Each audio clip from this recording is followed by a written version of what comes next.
Welcome. It's great to see you all. My name is Holly Morehouse, and thank you so much for joining us today for the forum on after school and the COVID-19 landscape. A few housekeeping things as we kick off the session. Please keep your line muted unless you're speaking so we can cut down on background noise.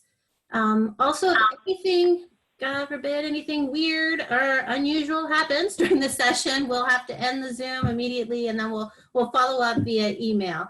Also, in order to foster better communication and connection, we encourage everyone, if you're willing, to keep your camera on during the session and to display your name. If you want to change how your name is displayed, if you go to the little square that is you, and in the upper right-hand corner, there's 3 dots. And if you want to put in your organization name as well as your personal name, that's great. Many of us on this session are coming together for the first time as a large group. So it's nice for people to see who's on. Also, feel free to use the reaction buttons in the bottom right. If you go down below all the squares, there's a reaction buttons right near where it says leave meeting. There is the thumbs up and the clap. As people are speaking, one of the things we learned from our youth when they did their virtual youth forum on Monday is they were amazing at supporting each other, even though they hadn't met each other before, with all the thumbs ups and claps. And it really helps those who are speaking in this format. So feel free to chime in that way. The flow of the meeting today, we are going to start with this welcome.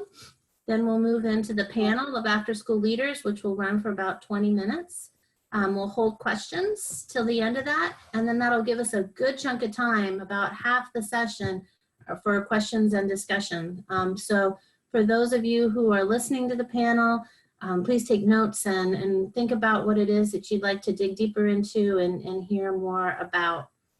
One last note is that the forum is being recorded and also live streamed. So many of our partners, our program providers, members of the Vermont 9 to 26 Coalition, state legislators and other leaders are joining through the live stream as well, and we'll be able to watch the recording afterwards. And we do have team members from Vermont After School who are watching for comments and questions over there on Facebook where the live stream is posted.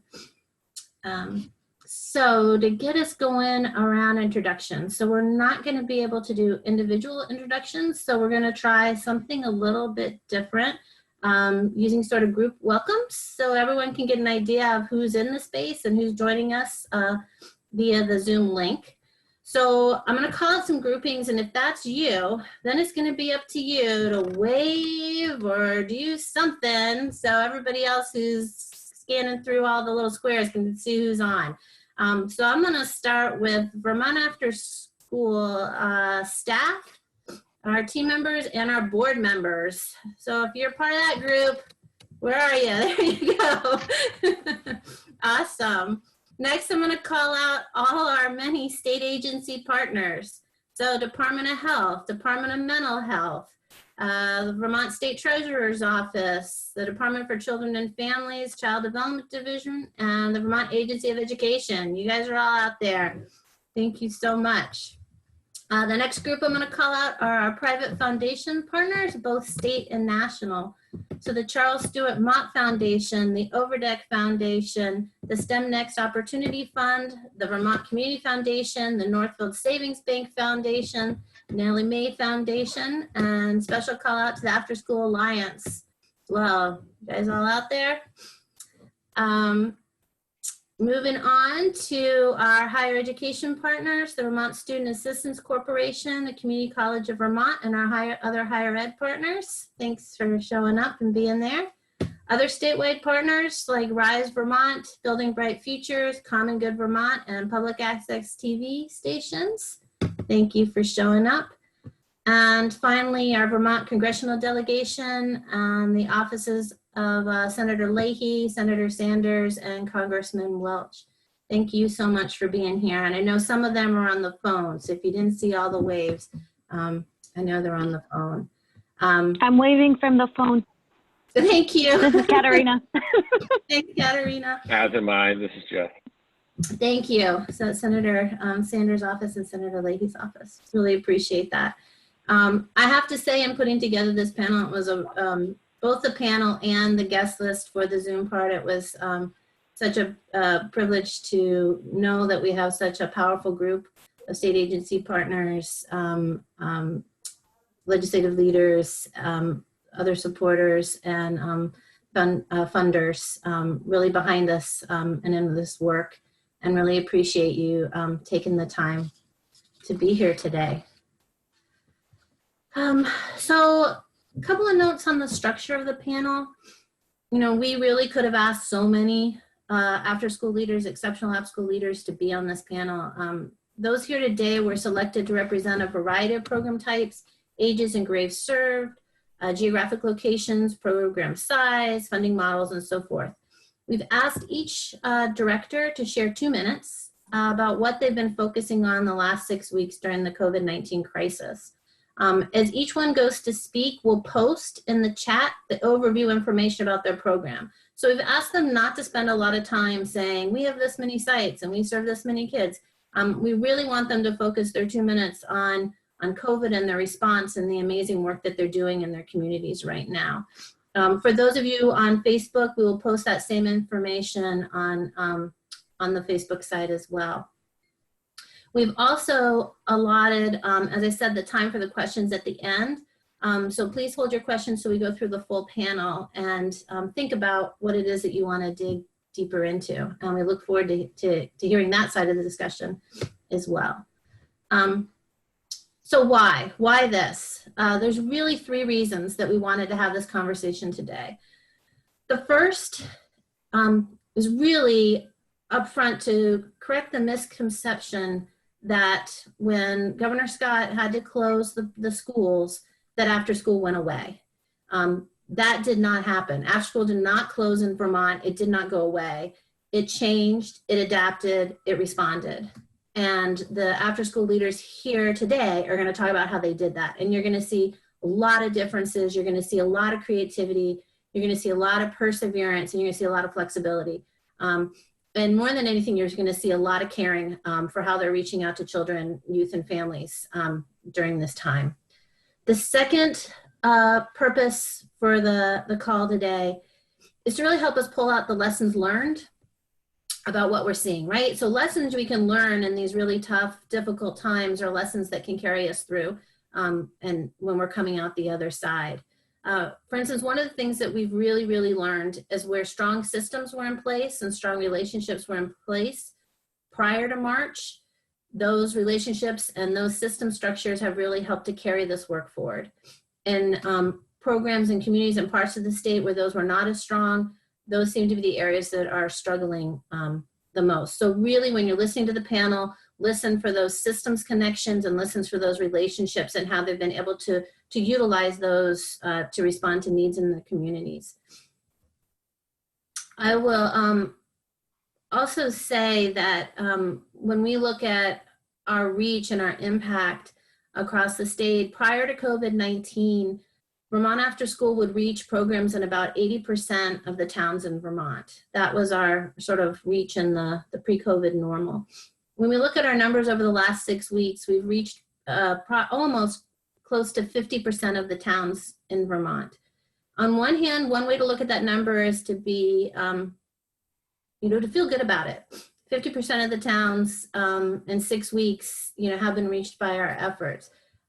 But also what concerns us is that discrepancy between the 80% before and the 50% now, and those areas of our state that are quiet right now when we're talking about reaching children, youth, and families, and the positive youth development and the programming that we're seeing. So that's very much on our mind. And so how can we use the lessons from the panelists here today and the other programs that are running strong to help reach those areas?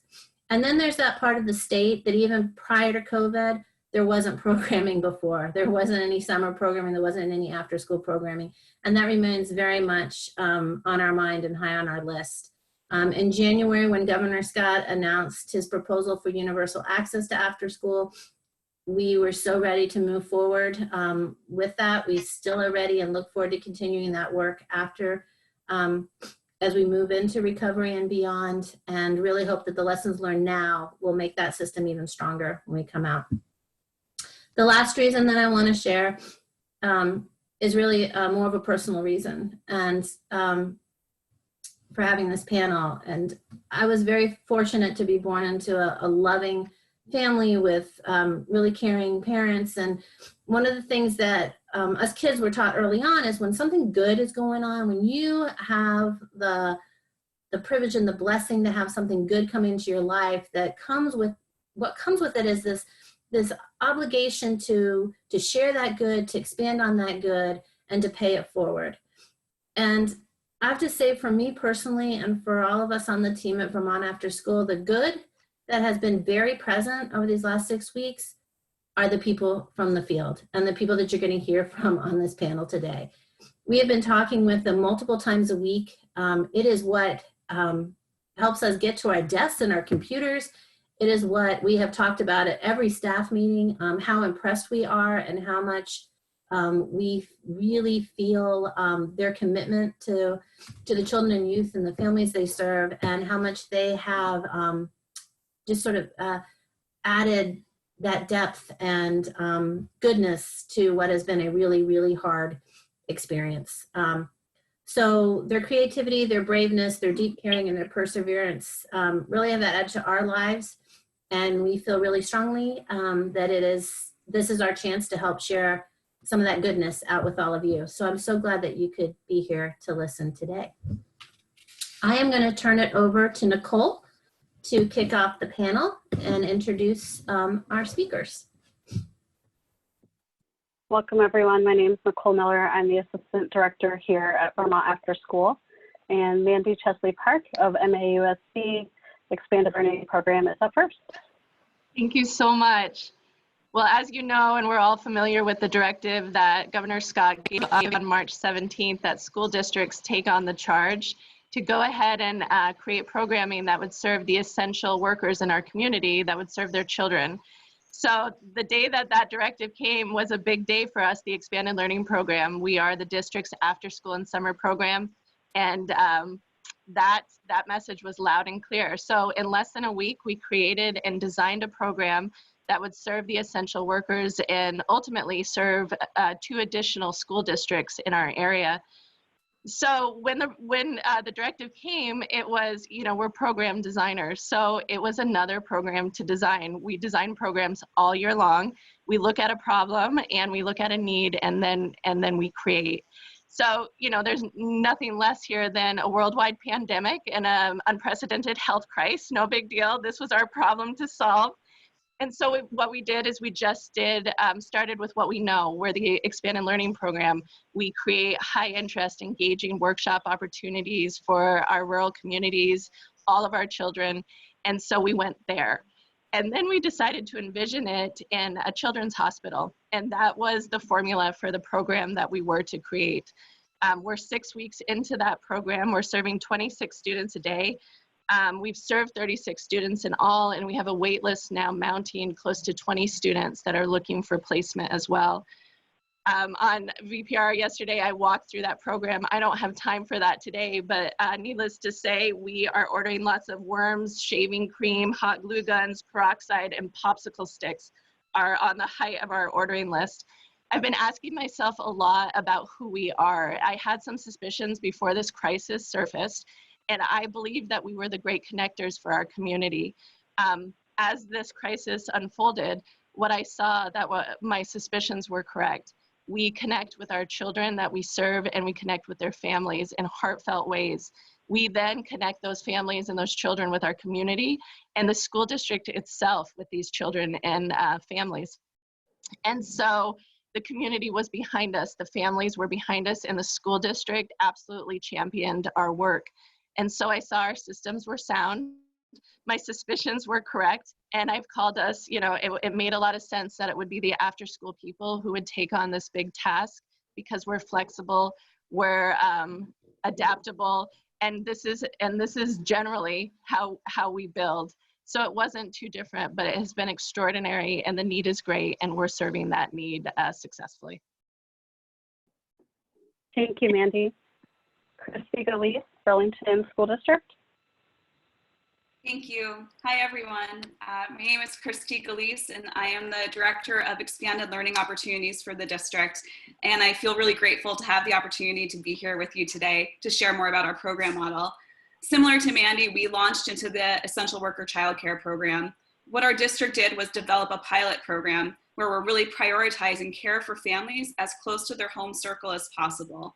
We're doing that through two different ways. One way is that we're providing funding directly to the families of essential workers that they can use to compensate an in-home care provider for their pre-K through fifth grader. Qualifying families are eligible to receive up to $625 a week from the district for care. That equates to a maximum of 40 hours. Families can set the amount, the hourly rate with their provider, and this gives them the ability to set a flexible schedule outside of the hours of 8 to 4, which is our in-school option. Currently, 20 families are accessing the subsidy on a weekly basis. The majority of them are workers in the medical center, and this is impacting over 30 students. The second option is very similar. It's a free in-school program for our pre-K through fifth graders. Here, those students are kept together for the day as a family unit with one assigned staff person. We're not exceeding more than 3 students per assigned staff, and there's no other interaction with other students in the program to really maintain the social distancing that we felt was important. There's a health check at the beginning of the day, and all activities occur whether in the classroom or outside in the school grounds. The benefit is that we're able to really work closely with our students' teachers and supporting their accessing of that online learning. And we're also able to provide the breakfast and lunch through the Burlington School Food Project for the students in this program. The program is mainly staffed by after-school staff and our early childhood education paraprofessionals. There's currently 9 families accessing this level of care with 15 students in the program. In addition to the Essential Worker Child Care Program, we're doing a lot of virtual programming at the high school and middle school level in terms of offering support through homework help, English language support, our affinity group spaces such as My Brother's Keeper, My Sister's Keeper, and our unified sports programs. Our elementary school after school staff are also working hand in hand with the school day in terms of reaching out to the families that the school day is asking for additional support, saying we haven't heard from this family and we know that you at after school have a strong relationship with them. Can you please help support us in reaching out to them? Our team is also helping the Burlington School Food Project in food and meal delivery and actively planning and supporting families in a multitude of other ways by providing resources around social, emotional, and mental health, and also planning for summer. Thank you, Christy. Tami, Stagner, all for one in this space.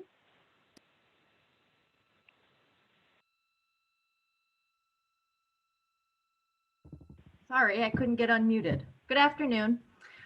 In the Springfield after school, this after school staff have been working with the schools and the town to help distribute lunches to the people in Springfield. 760 lunches, snacks, and breakfasts to families daily since school has closed in March.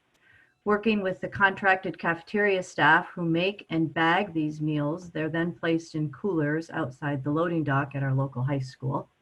And volunteers from local agencies like our healthcare and rehabilitation, a local church, and our after-school all-for-one staff, these meals get distributed to 25 sites around the Springfield area. These sites have over 40 volunteers, both school teachers and after-school staff that daily hand out lunches to family, keeping connections and engagements alive as they come and get their bag lunch and sometimes after-school crafts to do as well. Sites around town were chosen by working with the food service coordinator for the district and creating a spreadsheet of various student addresses, grouping them for ease of access and ensuring that all families would get a meal. Sites like local schools, various apartment complexes, downtown parking lots, large bus stops, and local parks were chosen. Another part of what we've been doing after school is keeping kids engaged, mostly through the virtual online programming we've been doing for our SPACE, our Springfield Peer and Community Engagement Center. It's a new teen space that was created and completely youth-driven. A class at the high school last year created the idea of this space, found a place to gather downtown. They drive all activities and events that happen at the space and oversee everything that happens along with a coordinator that has been hired 35 hours a week. Since the closure of school, we have taken up activities online. A point system was created that gives participants points for various activities that they do and report on daily. Points like taking a selfie, doing an activity outside, creating a meal, doing something kind for somebody, liking posts that we have on our Facebook page, making a suggestion for a summer activity. We have a tic-tac-toe game that if you get 5 in a row, you'll get certain points or prizes that you can accumulate then. And then once our space or our teen center opens back up, they will be able to turn these points in for prizes. And for food, for t-shirts, for decals, we've had prizes donated from local businesses. Our wellness committee for our school district has jumped on board and has donated prizes for them to get them actively engaged, to be more physically active outside. It's just been such a wonderful experience for our after-school staff to be involved in this, both with the meals and with the virtual learning program. Thank you.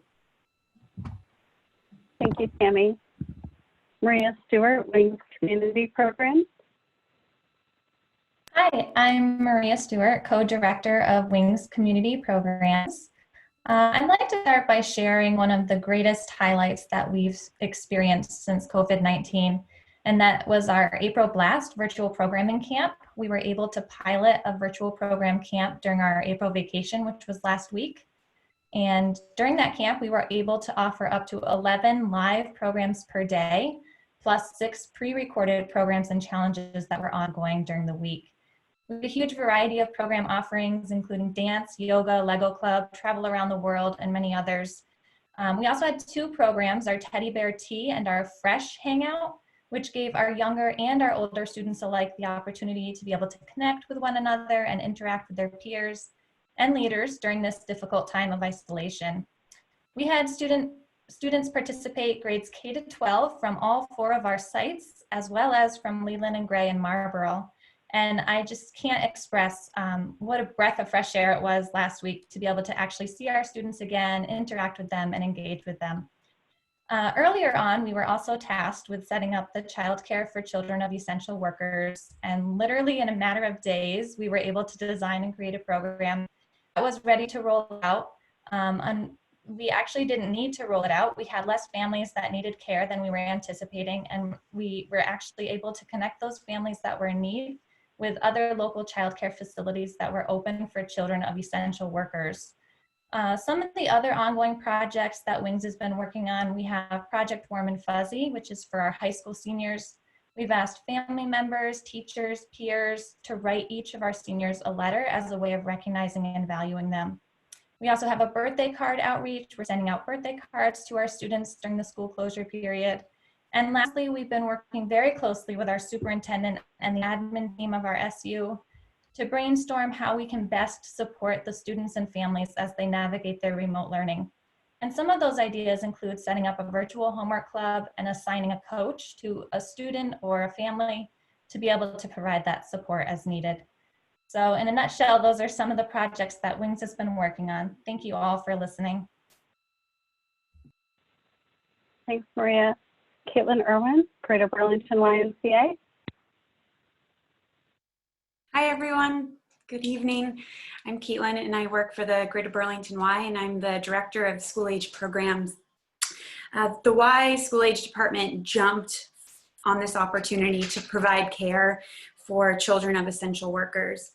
At the time, on March 16th, all Y staff were furloughed, and so I wanted this opportunity not only to provide care for children of essential workers, but also to give my staff an opportunity to work and to give back. We were in immediate contact with local schools where we run current after-school programs, such as school principals, our district superintendents, to see how we could make this possible. We opened up 2 sites, one in Fairfax and one in Jericho. We are taking a pause from the Fairfax program due to low enrollment, and we are currently running one in Jericho. We are serving children ages 4 years old up to age 11. So that's grades pre-K to 4th grade for a total of 13 children on a weekly basis. Parents of that are essential workers are anyone from healthcare to the food service industry, state employees, and more recently, agricultural workers. I am so proud of the Y staff for their flexibility, for caring, and their responsibility to problem solve at this time. They are on the front lines every day. And for all the people on the back end that are making these programs happen. I'm eager to share a few positives and a few challenges that my Y staff are facing right now. Positives: overwhelming support from school districts, support from Y leadership, other program providers that you all have heard today, to Vermont Afterschool. We are a supportive community giving back. It's our social responsibility. We have staff that are so much pride to be there every day to support these children and to provide safe and quality, fun programming. Meals are provided every day. What's challenging is we don't know that we're serving all the kids that we can serve. Staff wellness. This is traumatic for everyone involved, not just the children, parents and guardians, caregivers. I want to make sure that our staff are being supported as well. I think a lot of our staff are conflicted. They would like to be there. They would like to be there for the children in their community, but they also want to stay home and practice safe and well-being. What started out as providing youth programming on a weekly basis has now turned into week 6. And how can we continue to make this programming fun and safe, equitable, is a daily challenge. My staff are after-school professionals rather than licensed teachers, and so the challenge is there. We typically serve school-age children, but we are helping to support preschool. So if we're going to continue to run these programs, which the Y would like to be at, I can't wait to talk about how more we can dive in and offer support with some additional support. Thank you. Thank you, Caitlin. Ceilidh Galloway-kane, Orleans Southwest Supervisor Union. Hi, everyone. Thanks for having me. Yes, that is how you pronounce my name, if you can read it. My name is Ceilidh, and I'm the director of the REACH program.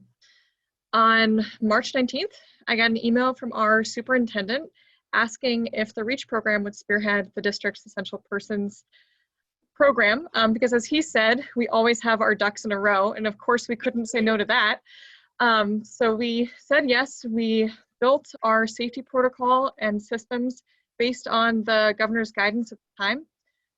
We got a lot of support from other directors and Vermont Afterschool around how to build this. We put together color-coded bins and sanitization stations.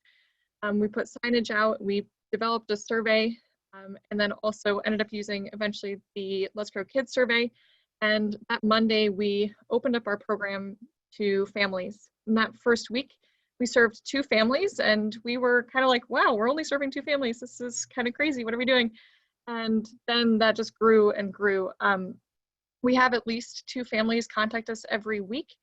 We currently serve 7 children from all kinds of different backgrounds and with different families working all over the place in our community.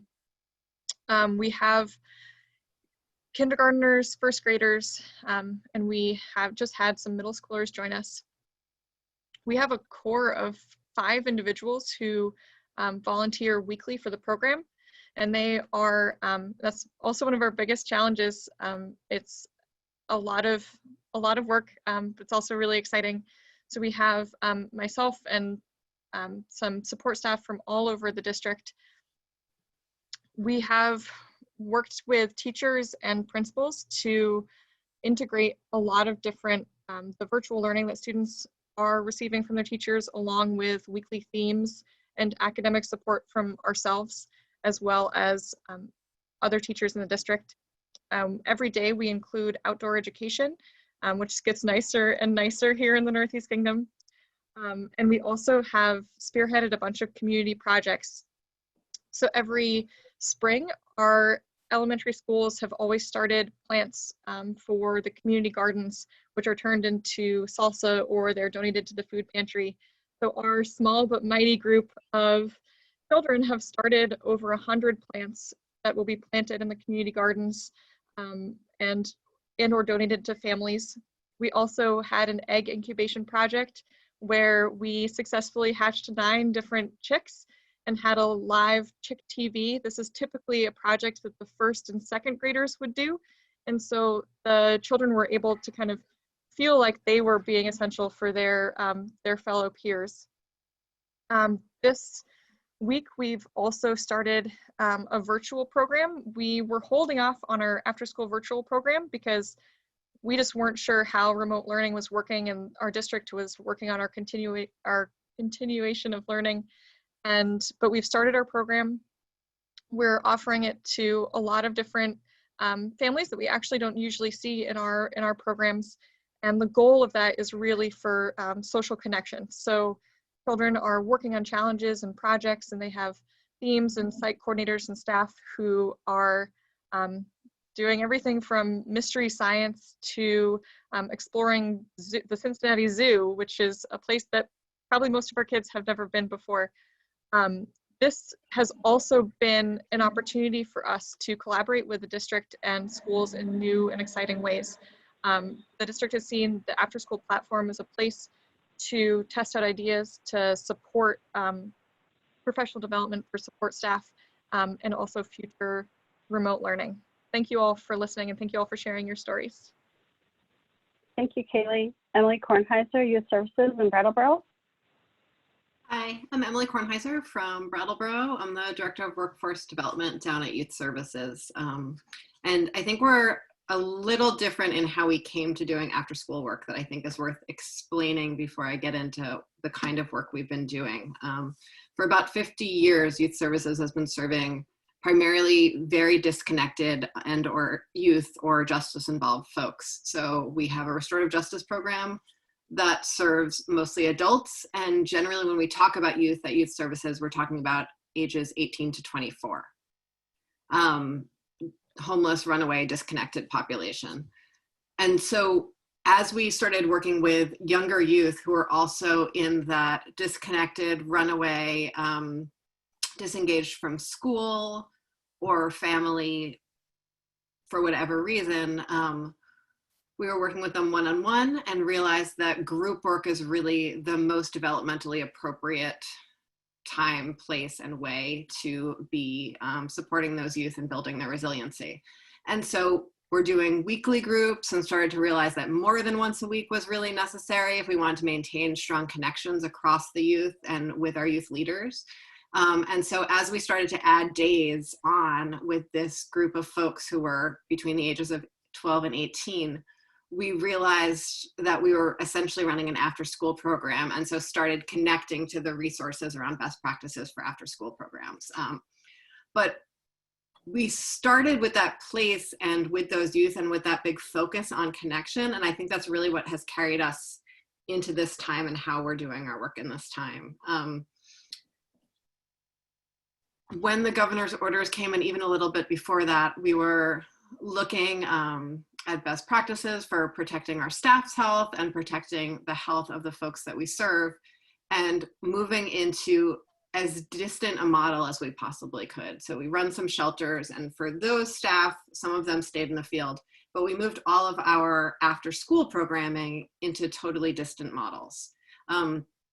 And so the first step for that was for our youth leaders to spend a lot of time hustling around, texting, Facebook messaging, Snapchat, using apps I actually don't know what they're called, to connect with each youth to say, do you have a computer at home? Do you have internet? How can we get that to you? In the first couple of weeks before the distant learning school program started up, we were connecting youth with technology in advance of the schools doing that work. Similarly, as it took quite a few weeks for our communities to get food service programs online, and in the interim period, we were delivering meals to families, daily, weekly, groceries. We did a lot of toilet paper delivery back when that was remarkably hard to find. And so we're really a first response team for the disconnected youth and the households that they were living in. As things started to stabilize a little bit, which feels like a funny thing to say at this point, but I do feel that we're in a much stabler period in our social distancing time. They really moved into the kind of programming that we had been doing in person, but trying to do it virtually. And that programming was really connections first, social emotional intelligence, and a remarkable amount of play-based work to be doing with sort of disconnected 17-year-olds, but really felt like that play-based work was the best way to sort of open up the social emotional connections between the youth. And so I've been just blown away with the capacity of our team to transition from a group of providers who really don't like computers. Like when I would try to get them to like sit down and work on a policy with me on the computer, there was a lot of resistance. These are not people who like sitting in place. They're not people who like looking at a screen. They are folks who like to be like out and about and solving problems and playing and talking and connecting and being like in the world.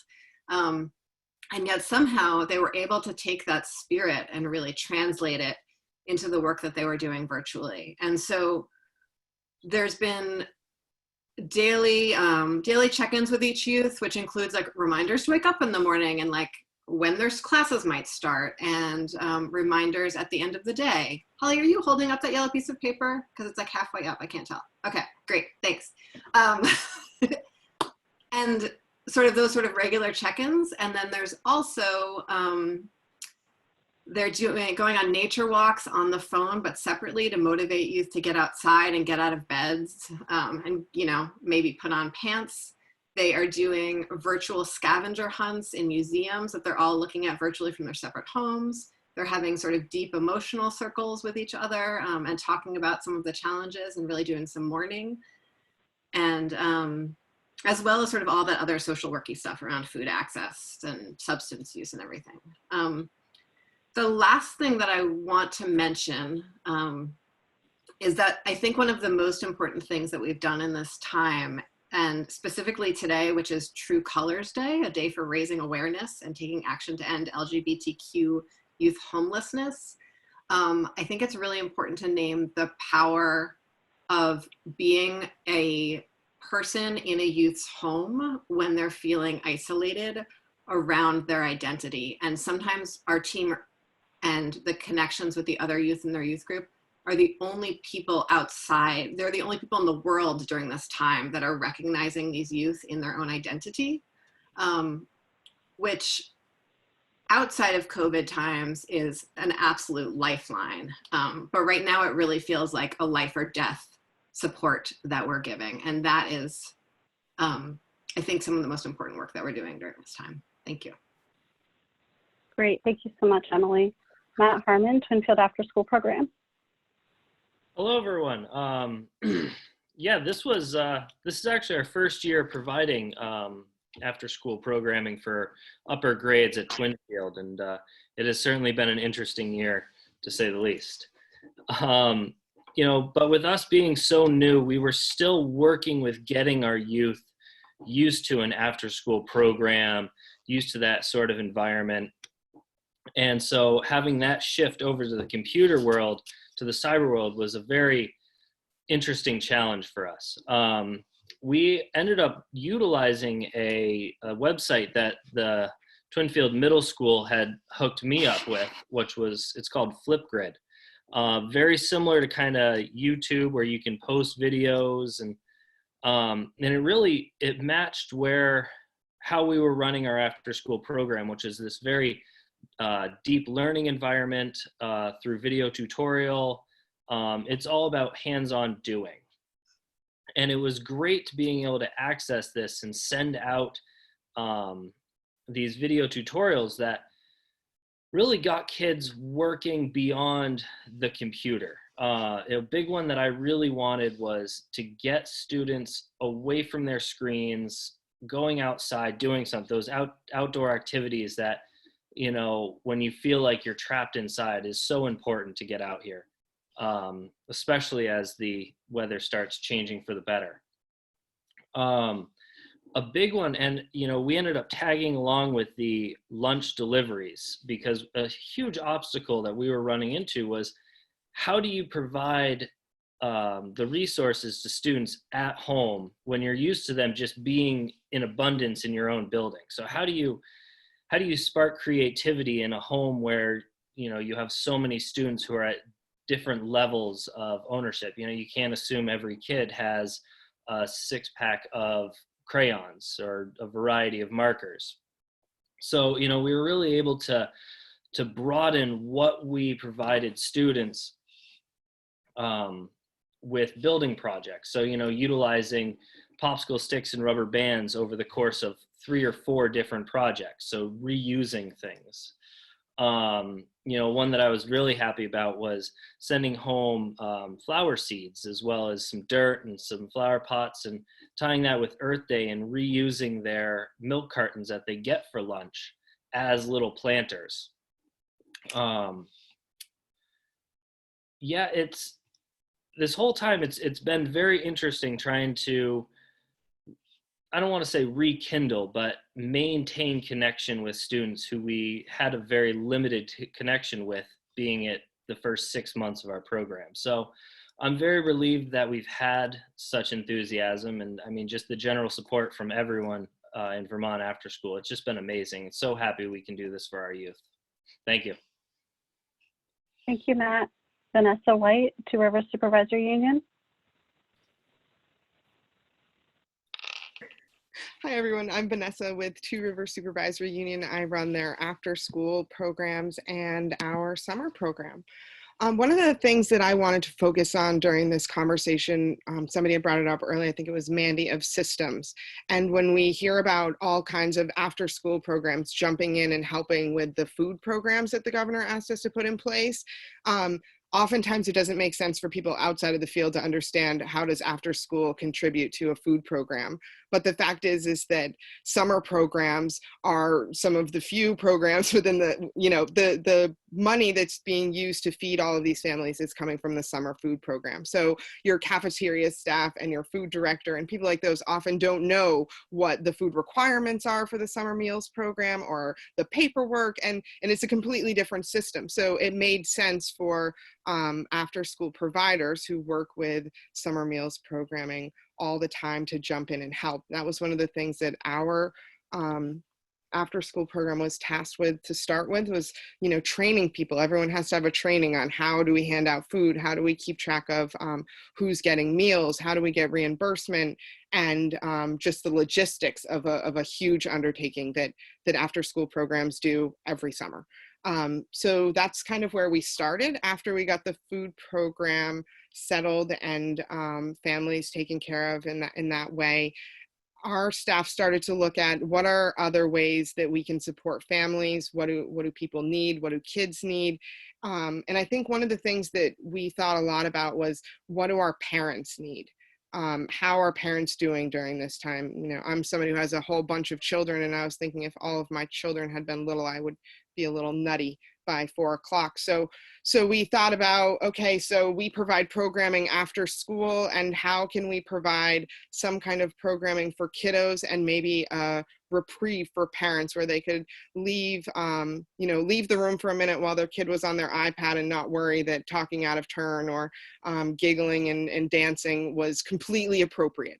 So we created that space. We had a social and emotional pilot program where we just let kids come online and hang out.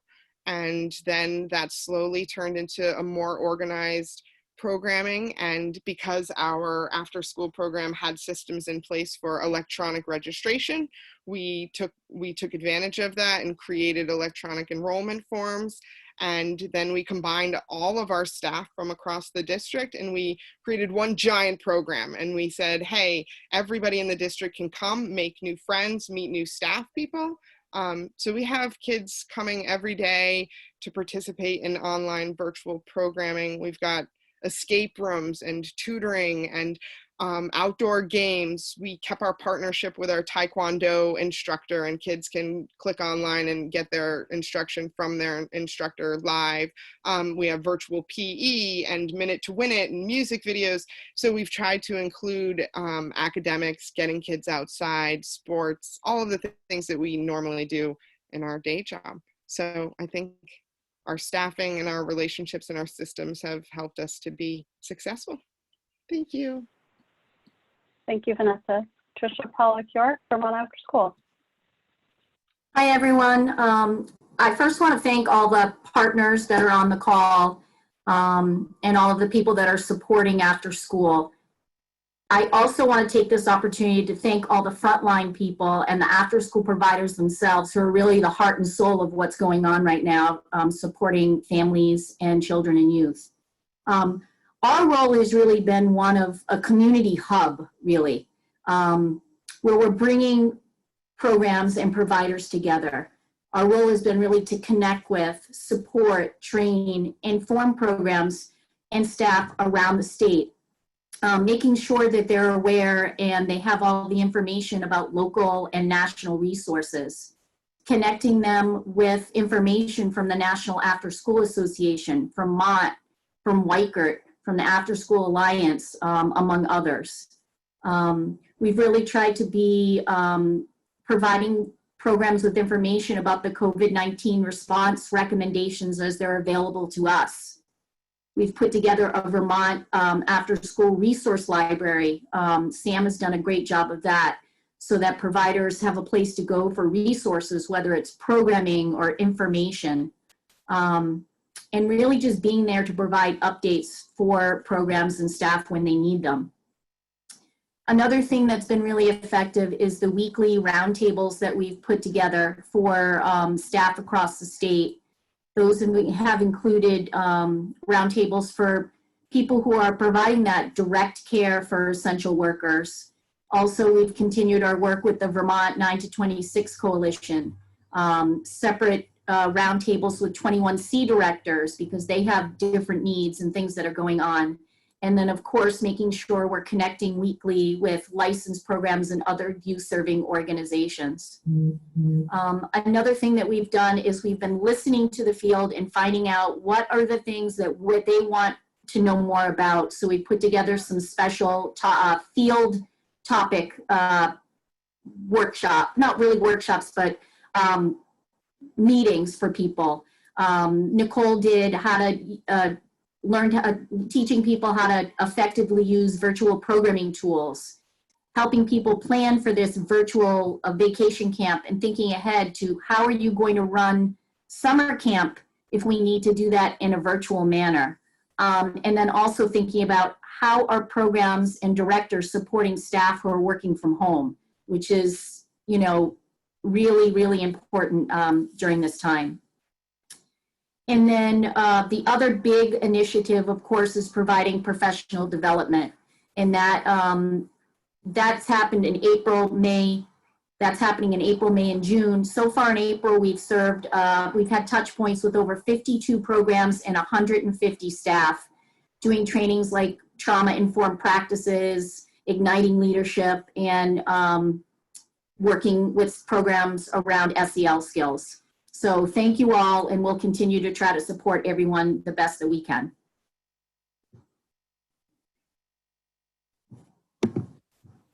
Thank you so much to all the panelists. So our time is a little off, but we're after school providers, so we're flexible. So we shall adjust. But I would like to open up for some questions from our guests who are joining us in the Zoom platform. What does this make you think of? I know it's a wide variety of programming happening in a lot of different communities in a lot of different ways. I wanted to see what kind of questions are coming to mind. So if you want to wave, if you got a question, or raise your hand, that would be great. Barb, do you want to start us off? Oh, sure. Yeah. One of the questions I've been thinking about is how has this experience either strengthened and or challenged your relationship with your partner schools?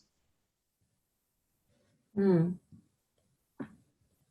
or any of the panelists willing to take that on? Kaylee?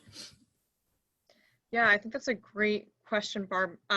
This actually came up at our director's retreat last week as one of the biggest successes of this crisis. We've partnered in totally new ways with our principals and with teachers and even with other districts. And it's been amazing how we've come together to innovate ideas, to communicate in different ways. One of the things that I've been thinking a lot about is how I want that to be a takeaway from this. How can we carry that energy and that collaboration forward into the summer, into next year, into 5-10 years from now? It's been really pretty incredible. So thank you for asking that. Awesome. Ray has a question. Ray Garfano from CDD. Are there any changes that were made as a result of this response that will impact future decisions? Is there anything that you had to change because of COVID that you would keep doing differently? Is there a panelist who wants to take that on? I would like to. Yeah. I'd like to just speak to the ratios. Even though we're, as a Y program, we strive for the 1 to 10 ratio in a normal situation, and licensing requires a 1 to 13. COVID has requested, for all safety purposes, no groups greater than 10, so we're moving to a 1 to 9 ratio. We're thinking for future programming, what will that look like? Will we decrease in ratio size? Will that, what will that impact us on revenue and staff costs? Also, one more piece, what we're learning about in some of our programs is the amount of social distancing and the cleaning practices that go into it. Really, that 1 to 9 isn't always feasible. It would be better if it was like a 2 to 9, 2 adults to 9 children. So that is certainly impactful as we move forward. Thanks, Caitlin. How about other panelists? Are there any changes that you've had to make that you like and would like to keep? Mandy, are you raising your hand? I am. Thanks.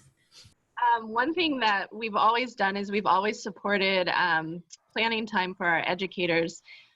Because of the intentionality that needs to go into place to keep 6 feet between our students as much as possible, we really emphasized including additional planning time for our teachers, and created a tracking system, which is a simple Google form, but allows the teachers to enter what it is they planned, select one of the learning targets or goals, and then document the evidence. It's been really lovely and a really nice way to showcase what's going on. And I've seen kind of this elevated response and even stronger programming than we've seen before. It's been really helpful and really encouraging. Thanks, Mandy. Gwen Hughes from the Mott Foundation is asking, what can those of us in the philanthropic community do to help support your work as we navigate the pandemic? Who's willing to take that on? Emilie? One thing that we've noticed is sort of our existing calendar of money coming in and grants being approved, and that timeline has stalled as all foundations and grantors seem to be trying to recalibrate things. And that's terrifying. It's a really terrifying environment to operate in when we're already feeling sort of unstable and not sure what the future holds. And so I think the answer would be flexibility. We need to be flexibly minded to deal with things through this crisis, and having money that's flexible to go with that, and trusting in those of us in the field who are on the ground to be making the best decisions for the, social, emotional, and physical health of the folks we serve is always, that was probably always my answer to any question like this, but particularly in this time when so much is unknown, that flexibility is really necessary. Thanks, Emilie. Does anybody want to add onto that from the panel? I added in the chat box, but I don't mind just explaining a little bit more. You know, these programs, we're not receiving revenue, so to speak. We didn't budget for like supplies. So thinking about some really fun or unique experiences for the kids at this time that could just set apart from other programming. Thinking about things like Kiwi crates or like Lego robotics. So any kind of like big fun ideas or activities that could be help supported by others, that would be great. Thanks, Caitlin. Eric Peterson from the Afterschool Alliance says, thank you for sharing your work, for being a lifeline to families and young people. His question is whether you are thinking about and planning for virtual or hybrid in-person summer programs, and what do you think summer might look like in Vermont?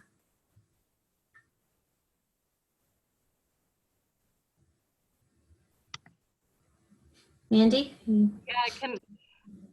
now that we have been running for 6 weeks, this program, I see that will continue to run programming just like what we're doing. The infrastructure is sound, and the mitigation strategies have been incredibly effective. Now, with that said, our greatest and utmost respect goes to this virus, and we know that that could switch and shift really quickly, but we have seen that following those strategies has been incredibly helpful. And I don't see this shifting. So we're going to continue, if we can get the financial supporting that we're going to need, because you can imagine and see that this is expensive programming because of the ratios and the safety guidelines that we need to follow. But as long as that we can continue to do this, then we'll provide programming that is this safe and this engaging. And we'll carry on. We'll carry on as long as we can. We'll do what it takes. Thanks, Mandy. Deputy Commissioner Stephen Berbecco from the Child Development Division says, thank you for these presentations of your fantastic programs and stories overcoming the challenges of our current health crisis. His question is, if you could go back in time to a month and a half ago, what advice or encouragement would you give yourself? Maybe we'll open this up for each of the panelists as a way to close out our time together. Tami, are you? Am I on? Okay. I think going back, I would just encourage everyone, I think, to believe in what you have and the group of people that are around you. You choose people to be with for a reason, and people choose to do after school, probably not because of the pay or anything like that. They choose it because they want to be more engaged with the youth that they are working with. So, I just am so beyond grateful for the people that I have on my staff and that I work with daily that just jumped up and jumped in and said, what can I do to help? The advice I guess I would give myself is just keep doing what I'm doing and believe in who I'm with. So thank you. Anyone else want to? Yeah, Maria. I think one of the biggest pieces of advice that I'd give myself is to not be afraid to seek support. And I think the virtual roundtables that Vermont After School set up right from the get-go when the schools closed was huge. I mean, it was so impactful for the work that am doing, and just having that opportunity to network and connect with other directors who are in the same boat, and knowing, that none of us are alone. We're not on an island anywhere. So having that support was really, really helpful. The other two things, just taking one day at a time. I remember in the beginning feeling so extremely overwhelmed and just not knowing which direction to go next. And so just slowing down, taking a deep breath, and waking up each morning feeling like today's a new day and starting fresh each day. And the last is just building in time for self-care and really taking that time to do that. You know what? Can I just add something in agreement what both Tami and Maria have said is it felt really high risk. and it still is really high risk. And it felt really hard to ask my staff and ask the families of my staff to come out and do this. And sorry, I would tell myself back then that regardless of what it feels like, and we had a neighboring school district who was saying to our superintendent, I wouldn't touch this with a 10-foot pole. And then a week later, Governor Scott changed the trajectory of his directive, and that school district didn't set up the systems they needed.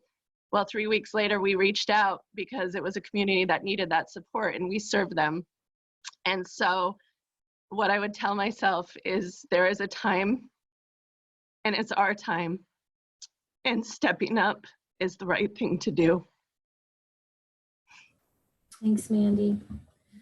One last question from our congressional delegation. Is there anything that would help or that the congressional delegation could support either in the House or Senate that would help you at this time and going forward?